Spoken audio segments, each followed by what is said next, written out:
السلام عليكم، ايه الاخبار؟ دي تقريبا رابع مره اسجل فيها نفس الفيديو. كل ما بنزلها على اليوتيوب ما اعرفش بيتمسح ليه.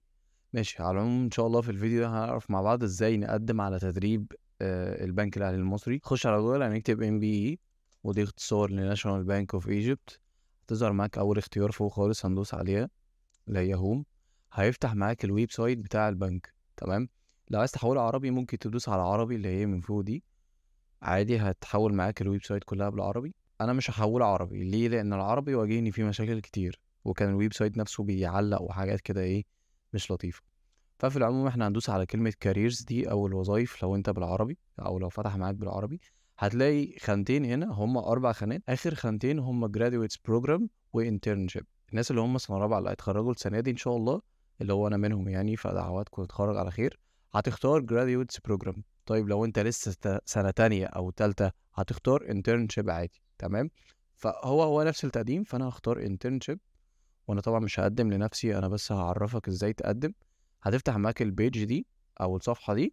هتنزل تحت خالص خالص اهي، هتلاقي مكتوب summer internship 2023. وزي ما قلت لو انت البيج بتاعتك بالعربي او لو انت عامل لغة بالعربي هتلاقي مكتوب التدريب الصيفي. هتدوس عليه كده، فتح معاك بيدج تانية. بص هنا مكتوب ايه، برايمري لوكيشن او الموقع الاساسي او المكان الاساسي. مكتوب منطقة وسط البلد. انت ما تشغلش بالك بالعنوان ده لان ده عنوان الاختبارات. طيب هو ايه الاختبارات؟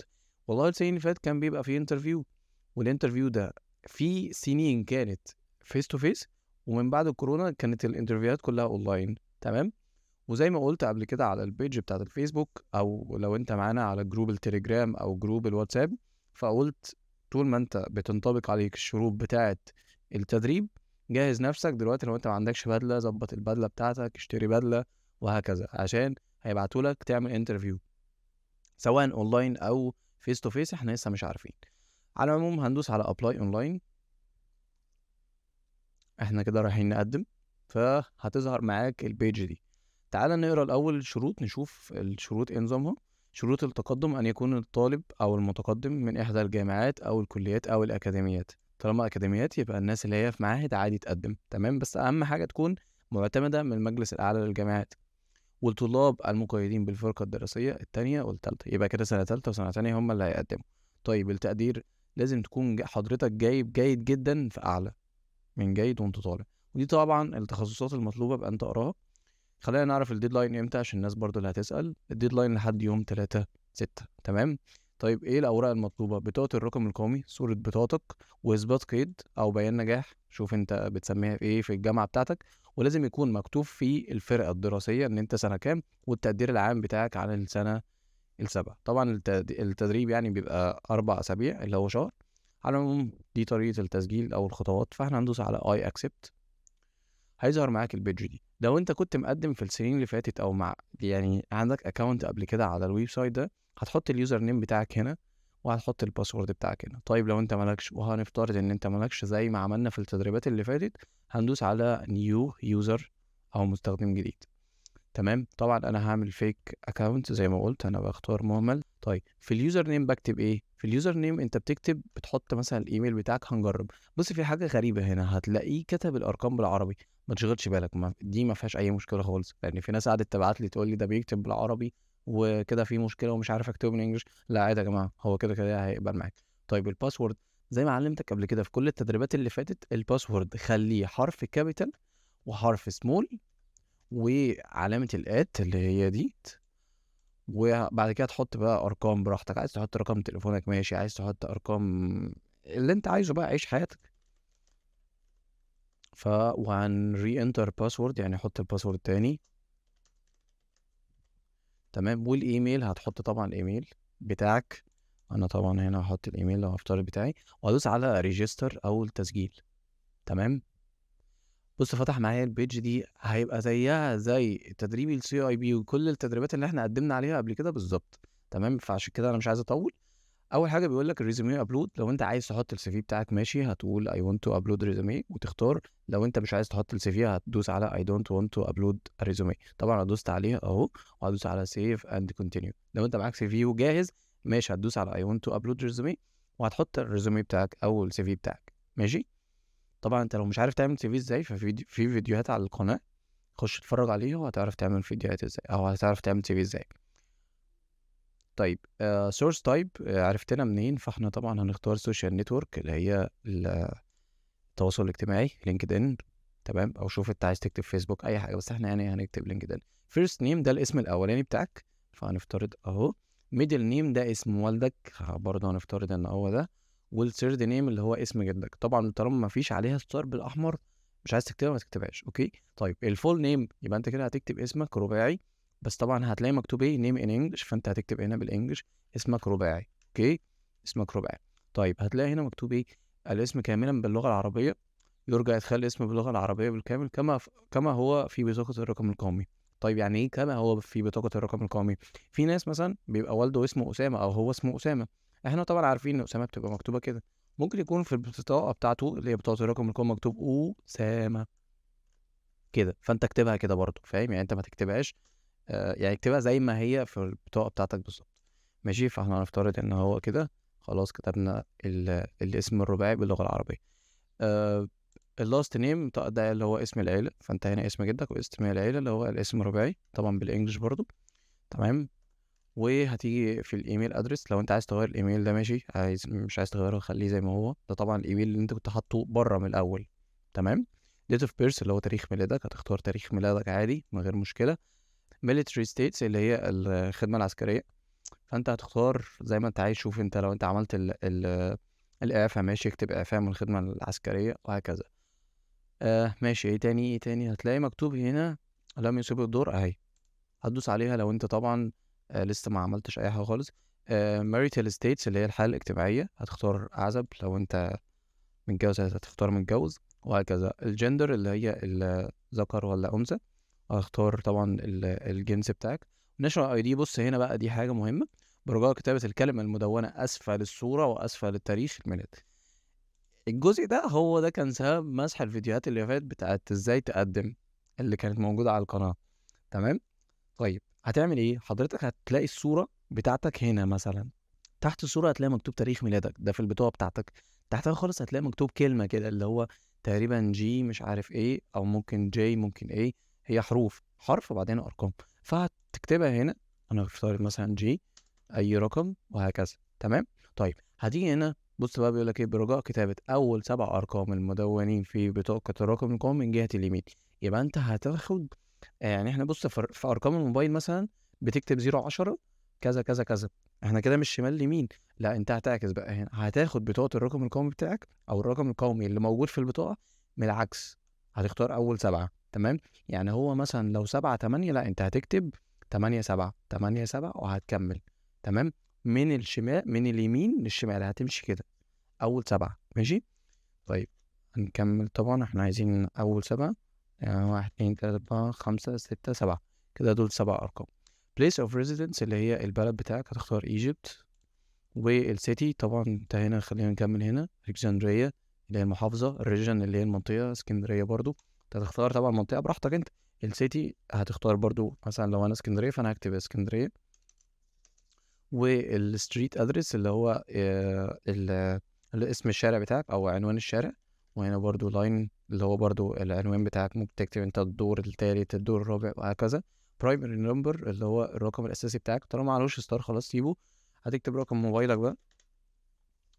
ماشي، ما علينا. فاحنا خلاص يعني خليها نوت سبيسيفايد زي ما انا عملتها. وموبايل نمبر دي اللي هي الرقم بتاعك، وحط الرقم بتاعك انت الاصلي هيقبل معاك على طول. طبعا هدوس على سيف اند كونتينيو، هتلاقي مكتوب relatives information اللي هي معلومات الأقارب. تعالى بقى هنا هيفضل يسألك على أسئلة اللي هي من نوع ليك قريب في البنك شغال، طب درجة القرابة ايه هي وهكذا. طيب لا طبعا بالنسبة لي أنا لا. لو انت ليك هتكتب وهتختار بقى من هنا درجة القرابة وهكذا. طبعا هنا مفيش أي حاجة عليها ستار بالأحمر، فاحنا ايه هنسيبها عادي. دوس على save and continue.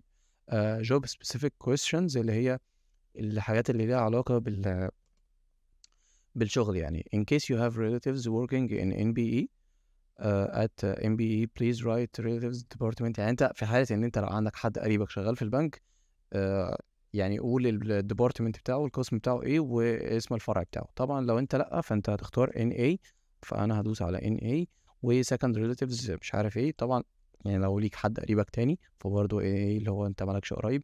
ومن هنا هتختار انت عايز تبدأ الدورة بتاعتك انهي، يعني في دورة هتبتدي يوم 16/7 وهتخلص يوم 10/8، في دورة تانية هتبتدي يوم 13/8 وهتخلص يوم 7/9. طبعا انت تختار اي واحدة من الاتنين دول. مكتوب no preference معناها ان انت مش جاي معاك اي دورة فيهم، يعني الاتنين دول انت مش فاضي فيهم. طبعا انت لو قلت لا فغالبا انت مش هتتقبل، لان انت خلاص انت مش مناسب بالنسبة لك واحنا عاملين الاتنين دول. فما جربتش بصراحة موضوع ان انت تختار no preference بقى. تمام. طيب هتلاقي مكتوب interest او internship interest اللي هي الاهتمامات. طبعا هو بيقول لك البريورتي اللي هي الاهتمامات بتاعتك، انت مهتم بانهي قطاع فيهم او آه انهي قسم انت مهتم ان انت تتعلم عنه. فانت هتختار 3، اي 3 بقى براحتك انت على حسب الاهتمامات بتاعتك. فانا هختار اي 3 دلوقتي بحيث ان انا اعدي واكمل. Do you have relatives applying for NBE summer internship؟ يعني انت ليك حد قريبك كان مقدم قبل كده في السمر internship؟ لو هتكتب لو لا هتكتب لا. طبعا لو فانت هتكتب الاسم الكامل بتاعه. فانا لا، فهختار NA او هكتب NA. وهنا بيقول لك relative degree اللي هي درجة القرابة للشخص اللي هو كان في التدريب الصيفي بتاع قبل كده. فانت برضو انا ما عنديش حد فادوس لا. وهتلاقي مكتوب هنا إقرارات، أقر بأن البيانات المقدمة صحيحة، أقر بأن جميع الأوراق المقدمة صحيحة عند المقابلة الشخصية صحيحة وغير منافية للحقيقة. وهي بالتالي صورة البطاقة. دي الحاجات اللي أنت لازم تجهزها، يعني أنت بقرا الحاجات دي وأنت بتقدم. أنا ممكن أعدي حاجة بسرعة وأنا ما كنتش واخد بالي منها، خلي بالك منها. تمام. صورة بطاقة الرقم القومي، صورة بيان نجاح اللي هي إثبات قيد، ويكون مثبت فيه التقدير العام، وفي حالة عدم توافرها عدم صحتها يحق للبنك عدم تسلمي أو تسليمي الشهادة الخاصة بالتدريب. يعني في حالة إن أنت مثلا مقدم حاجات فيك ممكن بعد التدريب ما تاخدش الشهادة اللي هي بتاعة التدريب. تمام. فعلى العموم هندوس على سيف أند كونتينيو. أنت برضو بقى جاهز الحاجات دي براحتك. education level اللي هي أنت بتدرس في إيه، فاحنا طبعا bachelor degree اللي هي مرحلة البكالوريوس. وهنا اليونيفرسيتي اللي هي الجامعة، هتختار الجامعة بتاعتك. فاحنا هنختار، أنا بالنسبة لي يعني أليكس مثلا. أليكس. المهم أنا أختار أي حاجة، أنت بقى دور براحتك. الفاكولتي بزنس مثلا. والميجور انت هتختار الميجور بتاعك. other university ده لو انت طبعا مقيد في جامعتين او انت اخدت جامعة قبل كده، ان في ناس برضو بتروح تاخد سنة مثلا بره وترجع تاني تكمل هنا او العكس. فانت هتختارها هنا او هتكتب هنا زي ما انت عايز. الجريد لازم طبعا تكون جايب جيد جدا او امتياز، فانت هتختار اي واحدة فيهم. وهتختار بقى الكرنت ستادي year، انت طبعا كده كده لازم تكون يا اما سنة تانية يا اما سنة تالتة. فانت هتختار حاجة فيهم. الستارت ديت انت هتشوف طبعا انت ابتديت الكلية امتى، فمثلا اختار 2019. تمام. و graduation انت المفروض هتخرج امتى، مثلا في شهر جون 2024 مثلا. والهاي سكول ثانوية عامة هتكتب اسم المدرسة بتاعتك. طبعا انت كده كده اصلا طالما معلهاش ستار بالاحمر خلاص ما تكتبهاش. بوست جرادويت ستودنت او ستاديز دي اللي هي للناس اللي هم في الدراسات العليا، فهتلاقي دبلومه ماستر PhD، ولا تشغل بالك من الحاجات دي وما تكتبهاش. سيرتيفيكيشن دي زي ما قلت قبل كده في تدريب الCIB، دي لو انت مثلا معاك رخصه معاك حاجه شبه كده فانت ما تشغلش بالك بيها. لو انت معاك اكتب، مش معاك اكتب او اختار سيف اند كونتينيو. في حاجه غلط هنا، هي the value of field start date cannot after مش عارف ايه كده. طيب انا هنا عملت حاجه غلط. بص انا عملت ايه. بص انا عملت ان انا ابتديت الكليه في 2019 وخلصتها في 2014. انا طبعا كان المفروض ان انا اعملها 24. فانت هتختار 24 او انت على حسب حالتك، يعني انا بكتب اي حاجه. طيب employment history اللي هي التاريخ الوظيفي، فانت المفروض هنا بتكتب الاكسبيرينس بتاعتك. فامبلوير اللي هي المكان اللي انت كنت بتتدرب فيه مثلا او اللي انت كنت بتشتغل فيه. فانا هكتب مثلا ان انا كنت في تدريب CIB مثلا، يعني CIB. وجوب فانكشن اللي هو المجال الوظيفي، فانت مثلا ممكن تكتب ايه، بانكينج اندستري، بانكينج، وهتكتب اندستري مثلا يعني. طب لو انت ما اتدربتش، لو انت ما عندكش اي خبرات، هتدوس على ريموف ورك اكسبيرينس وعادي الخانه دي اكنها مش موجوده اصلا، اكنها مش موجوده. هتدوس على سيف اند كونتينيو وهتخش على فايل اتاتشمنت. زي ما عرفتك قبل كده، وخصوصا في الفيديو بتاع ازاي تقدم على تدريب بنك القاهره، لو انت ما شفتوش روح اتفرج عليه ازاي تقدم الملف. فطبعا انت هتعمل الحاجات المطلوبة منك كلها في ملف واحد. تمام. ايه الحاجات المطلوبة منك؟ نفس الحاجات اللي احنا قلناها اول فيديو، صورة البطاقة، اثبات القيد، كذا، فاهم الحاجات دي كلها. في الاخر هتدوس على براوزر دي او براوز، وهتختار الفايل اللي انت خلاص، يعني الفايل اللي انت جمعته بيبقى PDF، بيبقى وورد، زي ما انت عايز. فانا هختار مثلا هو ده السي في بتاعي، بس انا مش هعمل كده يعني. وبعد كده هدوس على كلمه اتاتش اللي هي ارفاق. تمام، خلاص تمام. بص ظهر لك تحت اهو. المفروض ان انت لو رافع السي في بتاعك في ملف لوحده، فانت هتختار كلمه ريزوميه زي ما انت شايف كده. طيب، وبقيه الملفات المفروض ان انت هتشيل علامه الصح من هنا وهتحطها على بقيه الملفات. لو انت مثلا رافع ملف تاني، تعال نجرب تاني. ماشي، وهدوس على اتاتش اللي هي ارفاق. بص بقى معايا حاجتين، بقى معايا السي في بتاعي، وهفترض ان ده بقيه الحاجات المطلوبه مني زي اثبات القيد بتاعي وصوره البطاقه والحاجات دي كلها. فزي ما انت شايف كده علامه ريزومي، مكتوب ريزومي اللي هي السي في بتاعي، هختارها او هعلم عليها قصاد السي في بتاعي، هدوس ان ده الريزومي وده الريليفنت فايلز اللي هي المرفقات المطلوبه مني. تمام، وهدوس على سيف اند كونتينيو. طيب وبعدين هتلاقي هنا اقرار ان انت بتقر ان صحة المعلومات مش عارف ايه. فانت هنا ده يعتبر امضاء، فانت هتوقع بقى، هتكتب اسمك رباعي برضو بالتوقيع بتاعك وهكذا. وبعدين هتدوس على save and continue، وهتيجي هنا هتراجع البيانات بتاعتك كلها لو انت عامل حاجة غلط كده. وفي الاخر خالص هتدوس على submit، او ان انت خلاص كده سلمت الحاجة بتاعتك.